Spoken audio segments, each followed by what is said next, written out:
Have you ever wondered what it was like to be a warrior in ancient Greece? We often think of them as one big, unified force.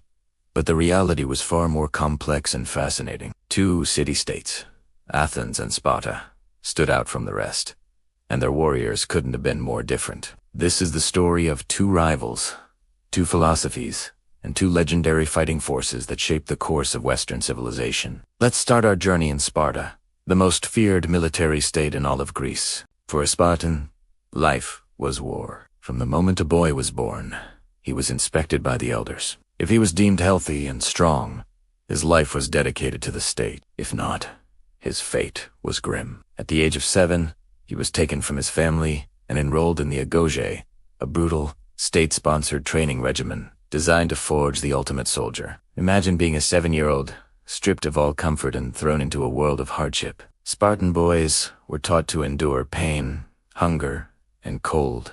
They were given minimal food to encourage them to learn stealth and cunning by stealing, but if they were caught, they were punished severely, not for stealing, but for their incompetence.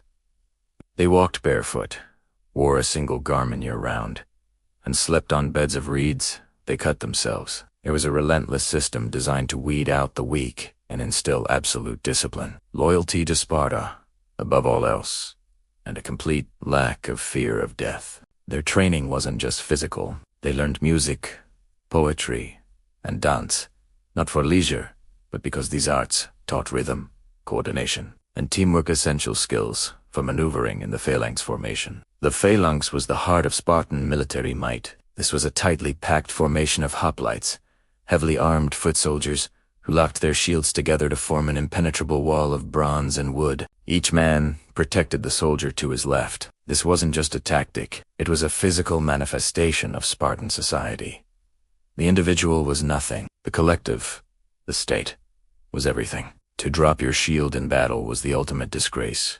Not because it was expensive, but because it left your comrade exposed. As Spartan mothers would say to their sons heading off to war, "Come back with your shield, or on it." By the time a Spartan man reached the age of 20, it was a full-fledged soldier, a killing machine with unparalleled discipline. He would live in a military barracks with his comrades until he was 30, even if he was married. Their lives were simple, austere, and completely focused on military readiness. Day, wary, day, wall of men that protected Sparta, as their legendary king Lycurgus had decreed they needed no stone walls for defense.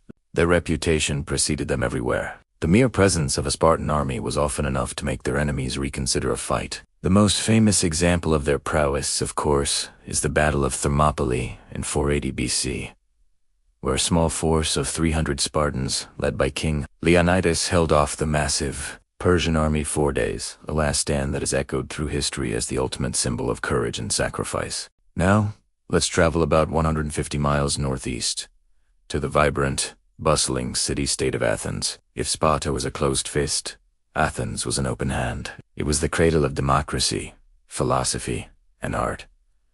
But don't let their love for culture fool you. The Athenians were formidable warriors in their own right, just with a completely different approach. Unlike the professional soldiers of Sparta, the Athenian military was primarily a citizen. Every able-bodied male citizen was expected to serve.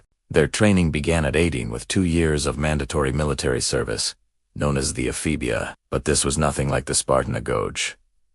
While it included weapons, training, and physical conditioning, it also emphasized civic duty, law, and the responsibilities of being an Athenian citizen. For an Athenian, being a soldier was a part of being a citizen, not their entire identity.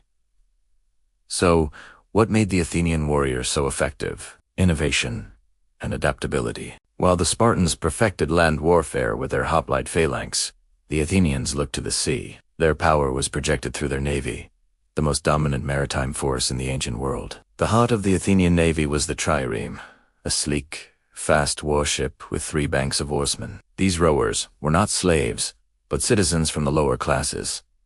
This was revolutionary. It gave political power to the common man, as they were the backbone of Athens' military might. Naval warfare was a game of speed and maneuverability. Athenian triremes would ram enemy ships with their bronze-plated prows or shear off their oars, crippling them before boarding. The Battle of Salamis, also in 480 BC, was Athens' defining moment. A smaller Athenian-led fleet, using clever strategy and knowledge of the narrow straits, utterly decimated the larger Persian navy, saving Greece from invasion. It was a victory of brains over brawn. On land, Athenian hoplites were also highly capable. They were well-equipped, often with armor they purchased themselves, and fought with the same phalanx formation as the Spartans. But their motivation was different. A Spartan fought for the glory of his state. An Athenian fought to protect his home, his family, his property, and his democratic way of life. They were citizen soldiers, defending a society they had a direct stake in. This personal investment made them incredibly fierce and motivated fighters. So, let's put them side by side. The Spartan warrior was a professional, a specialist honed from birth for one purpose: war. They were disciplined, tough, and masters of land combat. Their strength was in their unwavering unity and rigid system. The Athenian warrior was a citizen, a generalist who balanced military duty with civic life.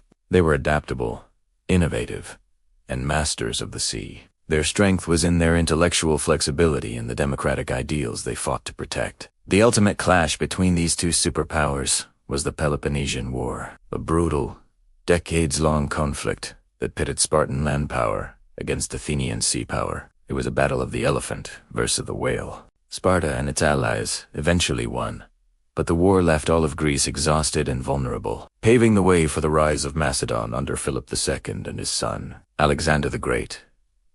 The legacies of these two warrior cultures are still with us today.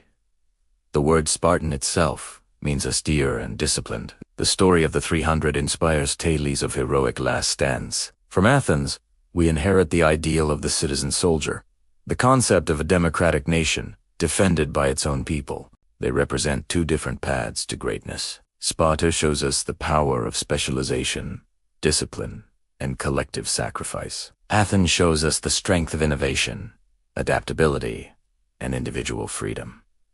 So who was the better warrior? The Spartan, bred for battle, or the Athenian,